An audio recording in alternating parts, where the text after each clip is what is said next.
Welcome back to the False Prophet channel. This is your host, Brother Jacob, and this is the False Prophet channel where we get Islam exposed and the false prophet Muhammad of Islam exposed on a regular basis.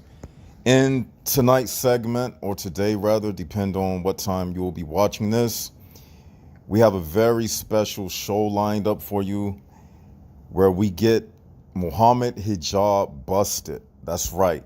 For those who don't know, Muhammad Hijab, he's one of the premier spokespeople for the younger generation of Muslims. He has a Instagram. He has millions of followers when you combine Instagram and his YouTube channel.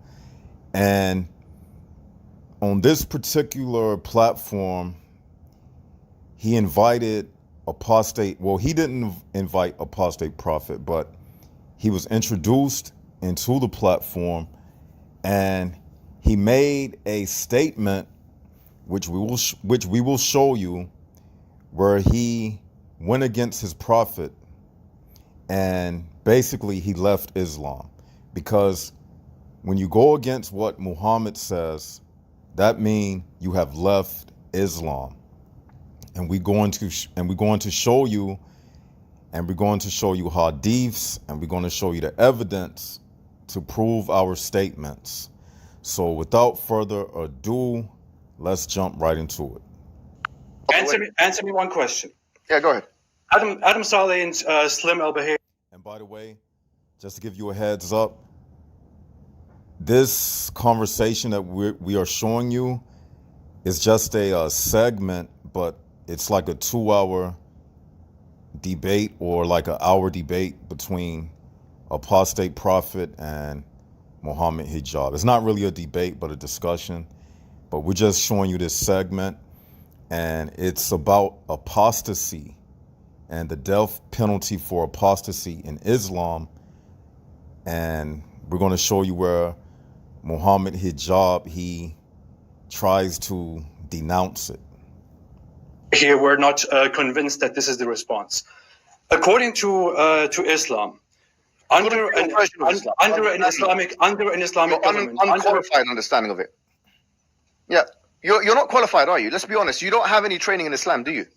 That's true. You are You don't have any training. Do you have any training in Islam? According to Islam. You're on a mission.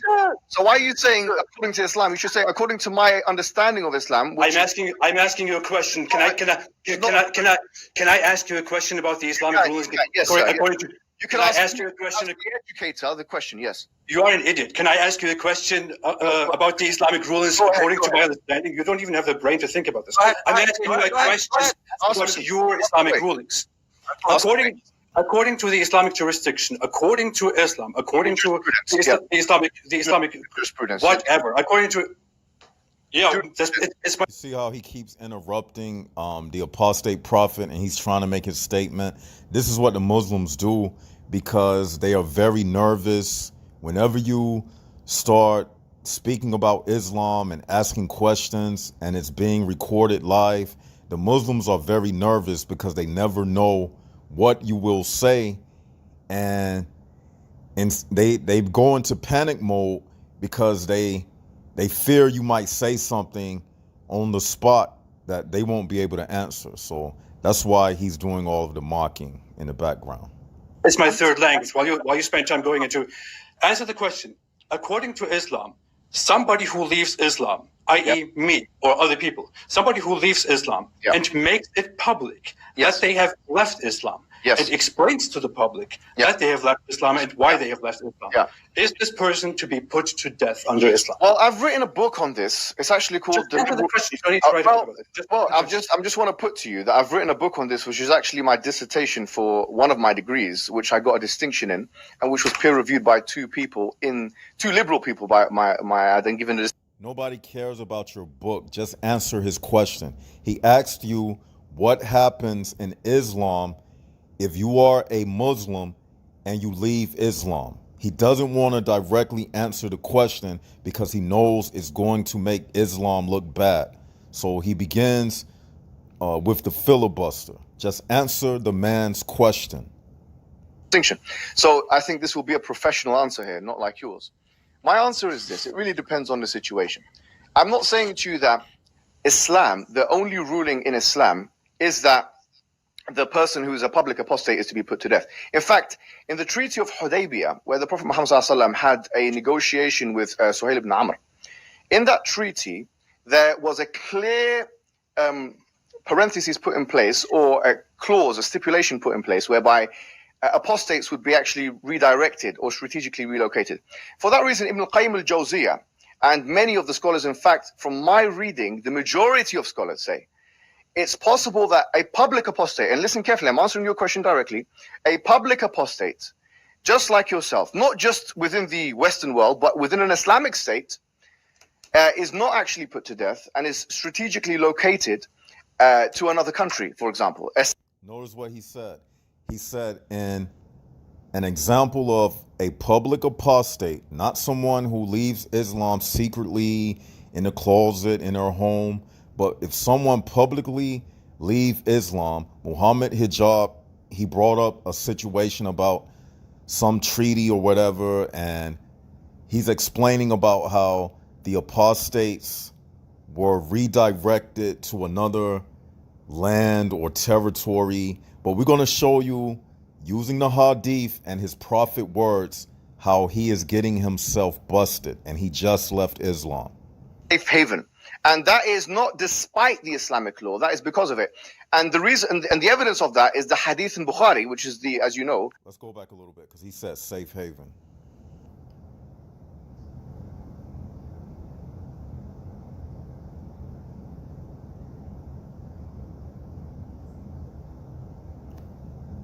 Country, for example, a safe haven. And that is not despite the Islamic law, that is because of it. And the reason and the evidence of that is the hadith in Bukhari, which is the, as you know, the most authoritative hadith book, which stipulates this point on the kitab of, the hadith of Suhail ibn Amr. So in other words, what I actually recommend in my book, which is ironic, I say that in this day and age, my position is not that apostates, even in Muslim countries, this is my position, even in Muslim countries which claim to rule by Islamic law, I proposed in the book, yes, in the book, I proposed that it would be within the maslahah, the common interest of the Muslim people, yeah, to make peace treaties, the like of which was seen by the Prophet Muhammad himself, with non-Muslim countries, such that apostates in certain Muslim countries are not to be put to death, and in fact are strategically located to other non-Muslim countries in a way to protect their life. And in fact, if you go against such treaty, according to the scholars that I've mentioned, Ibn al-Qayyim al-Jawziyah, al-Mirdawi, and others, who actually mention this very explicitly in their jurisprudential tracts, if you go against this, then that would be something which is seen as immoral because it goes against the contractual agreements. It says in Surah Al-Ma'idah chapter 5 verse 1, Ya ayyuhalladhina amanu awfu bil uqud. Oh, you have believed, be faithful to your contracts. And that includes contracts with disbelieving nations, it includes contracts with non-Muslim nations, and so on and so on. So my position actually is this: if there is a country now that wants to rule by Islamic law, I do not think it within the common interest of that particular country to exercise that particular law of apostasy. I think it is within the full scope of the jurisprudential Islamic allowance, as well as the law, for that Muslim country to make a peace treaty with other non-Muslim countries such that there will be a strategic relocation, and that is my position on the matter. Yes, of course, in history there have been times where there have been public apostasies, but in the book that I've written, and the capital punishment employed, but that's not the position that I think is most beneficial for the world today. And I think, actually, my historical analysis, when I did a historical analysis, I looked at America, and I looked at Turkey, which are countries. Well, you are contradicting with the historical consensus in Islamic jurisprudence. So let's break down what he has said thus far. So basically what you heard him, basically what Muhammad Hijab is saying is he recommends something against what his prophet said, okay? Now let's break down what he said. Number one, we all know that Muslims can break treaties and oaths with non-Muslims, okay? The Quran says that they can make a promise in their heart or an oath in their heart, but They can say something out of their mouth, but if their heart feels otherwise, and if they break the treaty, then they are okay because Allah judges them by the intent of their heart. So therefore, you cannot trust any treaty that a Muslim makes with you in the first place, okay? Now, he said that he doesn't recommend the death penalty for apostasy, but he would rather prefer that someone, an apostate who leaves Islam, be relocated in another country, and he used the word a safe haven, in some other territory beyond the borders of the Muslim country. And we're going to show you in a hadith how none of this works for Islam. And let's see what apostate prophet has to say in response. Actually, I've just mentioned to you. No, you're saying I'm contradicting it. I'm giving you evidence from consensus when there's no difference of opinion. I've just told you Ibn al-Qayyim al-Jawziyah. That's not what consensus means. Zad al-Ma'ad, sorry. He mentioned that the allowance for this. How can it be consensus? The majority consensus is that apostates are to be put to death, which is. No, you're forcing your worldview. I am forcing. There are several countries. There are several countries in the. He's not forcing his worldview. Your prophet even said it, and we're going to show the audience, so you can just go somewhere in the corner and put two fingers over your mouth because you are lying and practicing taqiyya. And as long as the false prophet channel exists, we are not going to let you get away with it.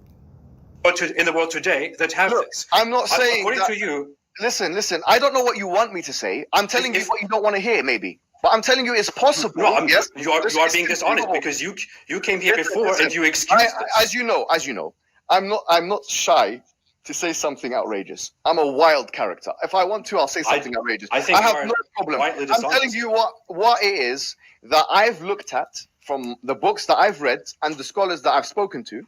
All of them agree with me, yes, that actually it's completely conceivable and totally allowable within a Muslim nation that a Muslim nation does a peace treaty with a non-Muslim nation, and a public apostates that come out and say, we are public apostates, we are against the Prophet Muhammad, we are against just like you, and even, so on and so forth.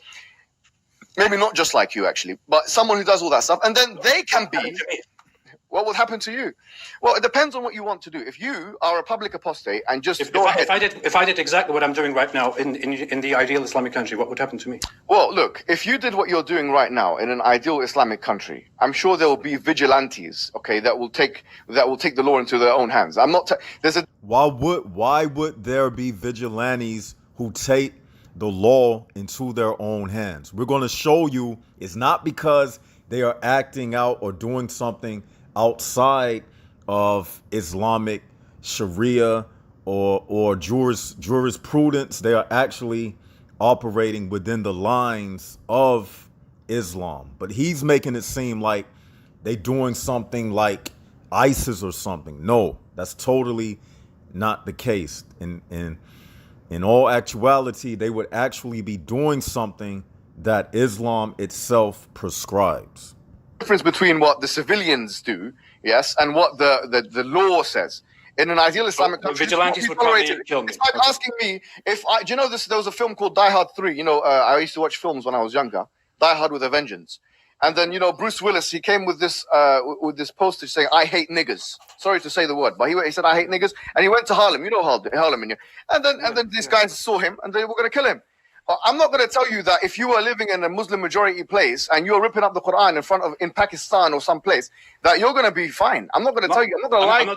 I'm not talking about ripping up the Quran. I'm talking to you about laws. I'm talking to you about what's conceivable. That was my question. What about the law? Yeah, the law. What I'm saying to you is, I've just told you what the law is. You said. From the law perspective, it's totally conceivable, as I've just mentioned, right? And you know what I've said is the book that I've written, which is called a public. Sorry, I can't remember. It's a treatise. I said it's called critique. Notice he still hasn't answered the question. This is what the Muslims do. They filibuster. He's going to take you all around the world. He's trying to sound intellectual. He's using a lot of words to avoid answering the question because he knows that if he answers the question, he's going to hang himself. Okay, this is a common Muslim tactic that they use.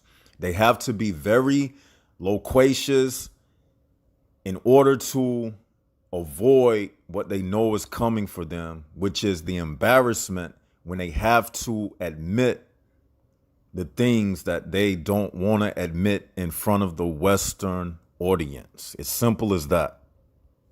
Critiques of the public, the liberal critiques to Ridda. That's the name of the book. I forgot the name of the book. It's called the Liberal Critiques to Ridda. Okay, and this book, what I actually show historically is this, because I'm sure you're aware, you're a Turkish-speaking person. You can actually access now online the majority of Ottoman archives, and a lot of it will be in Ottoman language. So it's actually not even in Arabic, but it's kind of Arabic script, but it's Ottoman Turkish, right? So we had a translator who looked at from the period of, say, Bayezid the second, which is about 1517, all the way up to when the end of the Ottoman Empire. We looked at that, and we also looked at America. And what we found was quite intriguing, actually, because what we found is that there were some acts in America, for example, burning of flags, and so on and so forth, which were prosecuted by death.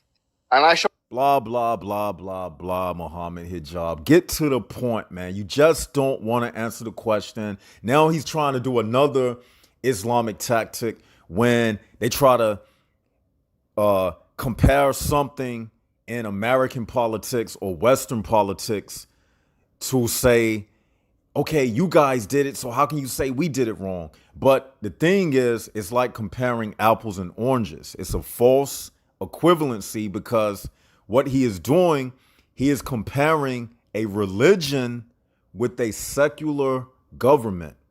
And even if what he is saying is true, America did a lot of things in the past, but America is a democracy which has the ability to reform itself. Islam cannot reform itself. Islam is stuck in a 7th century narrative. And the Muslims, they having a hard time dealing with this because in one instance, they have to stick with what Muhammad said. And in another instance, they want to be modernized, and the two cannot occupy the same space. You can't have a 7th century view of the world and try to bring it into the 21st century and try to convince us that it's up to date. This is the problem that the Muslims are having. And in this age of social media and YouTube, they are taking a lot of disastrous hits from every side. And this is what you see taking place, the crumbling of Islam right before your eyes. And this is why he has to filibuster all over the Ottoman place. Judges were way more reluctant to exercise apostasy laws. In terms of the primary source materials that is referenced in the book, and you can check it out. You're beating around the bush so much right now. You have access maybe directly. So you can check out, actually on an implementation level, how much this was actually implemented. By the way, I'm not trying to say, and I want to make this very clear, I'm not trying to say that there is no such thing as the capital punishment in Islam for non-allegiance to the state, which is like ridda. I'm not saying that, but what I'm saying is that there is maneuverability within the law, the scope of the law. So such that a hakim, if you like, a ruler, there's a scope of maneuverability there. And what I'm saying is, and this is not a reform position, it's not a liberal position, this is within the traditionalist discourse. And I think people like you should actually listen to people like me, because if I get my way, right, if I had my recommendation in place, then in fact the world would be, in your world, a safer place, in your understanding. So why are you trying to force me? Do you condemn the killing of apostates? Force me to want to kill you people like you? I don't want to. Because I don't believe you. Look, you don't have to believe me. I've given you evidence. Do you condemn the killing of apostates? Do you condemn it? Yeah, because if you kill apostates now, there is no law and order. So you condemn? Did you hear what he said?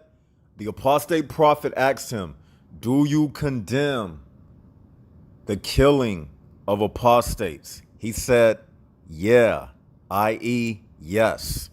And he's going to even make it more clear because the apostate prophet is about to ask him again.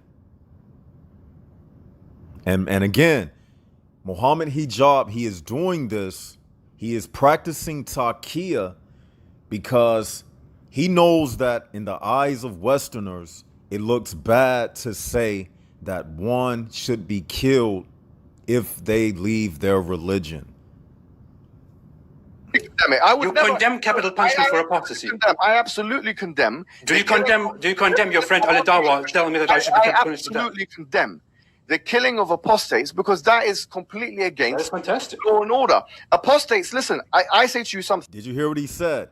He said, I absolutely condemn killing apostates because it is against law and order. So he just condemned his prophet. He just left Islam because his prophet is the one who said that you should kill people, kill anybody who leaves Islam. You know, there's a hadith, and we're talking about primary source materials now. Hudayfa bin Yaman, he's a Sahabi. And I'm happy he brought up the word hadith. Now let's go to the hadith. We about to get him busted with two single hadiths, and that's all it takes. So let's get Muhammad Hijab busted.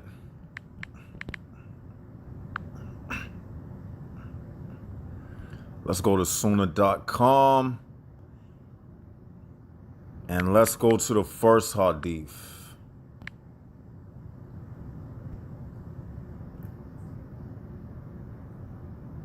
Read what it says. Boom. It was narrated from Ibn Abbas.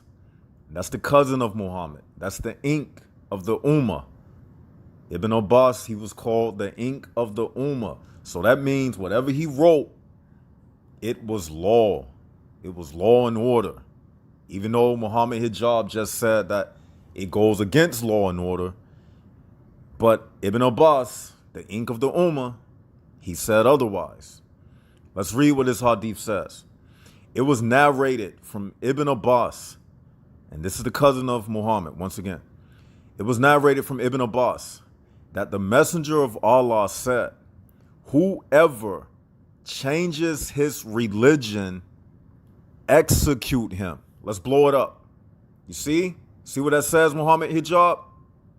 Whoever changes his religion, execute him. Boom. And what did Muhammad Hijab do? What did he say? He condemned it. So he condemned his prophet. What does the grade say? They'll say, oh, that's weak. What do it say? Grade Sahih. Dar es Salam. Darus Salam. Grade Sahih. What did his prophet say? It was narrated from Ibn Abbas that the messenger of Allah said, whoever changes his religion, do what?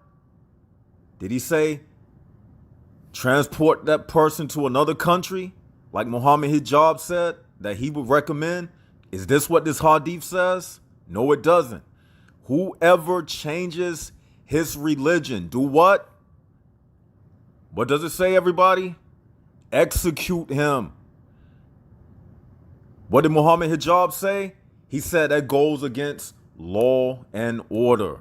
What did his prophet say? Execute him. Now, we about to get him busted. And something else he said. It doesn't take long to do this. I'm a pro at this.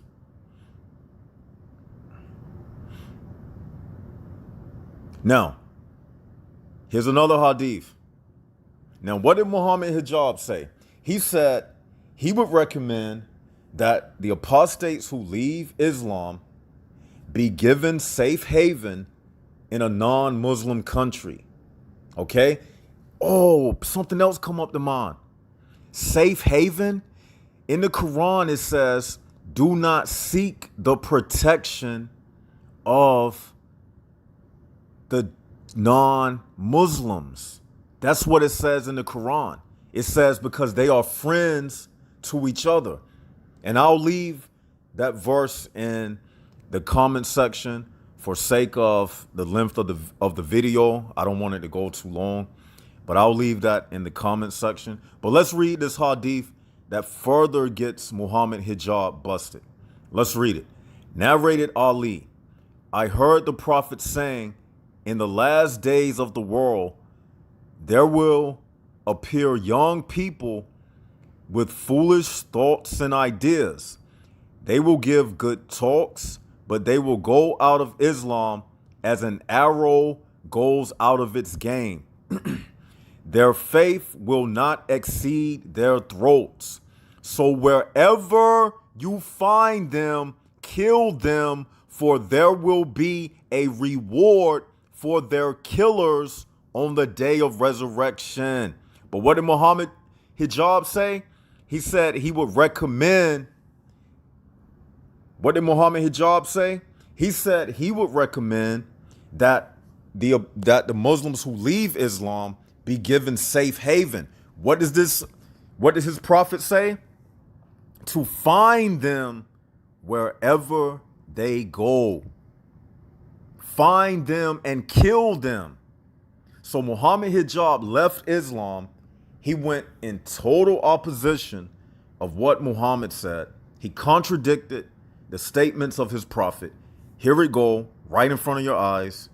This is Sahih al-Bukhari, so they can't say it's weak. Here's the reference. Sahih al-Bukhari. They can't say it's weak. It's Sahih. That means authentic. Got him busted again. Don't play with Brother Jacob. Don't play with Brother Jacob.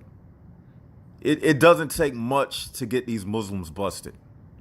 So that kills his recommendation about if someone leaves Islam, he would recommend that they go into a safe haven country, but not what your prophet, not according to what your prophet said. Your prophet said to find them and kill them wherever they may be. So how do you reconcile this hadith and what you just said, Muhammad Hijab? You can't reconcile it. And that's all we have to say for today.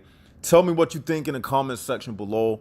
Like, share, subscribe. And until we do this again, this is Brother Jacob, and this is the False Prophet channel, where we get Islam busted and the false prophet of Islam, Muhammad, busted on a regular basis.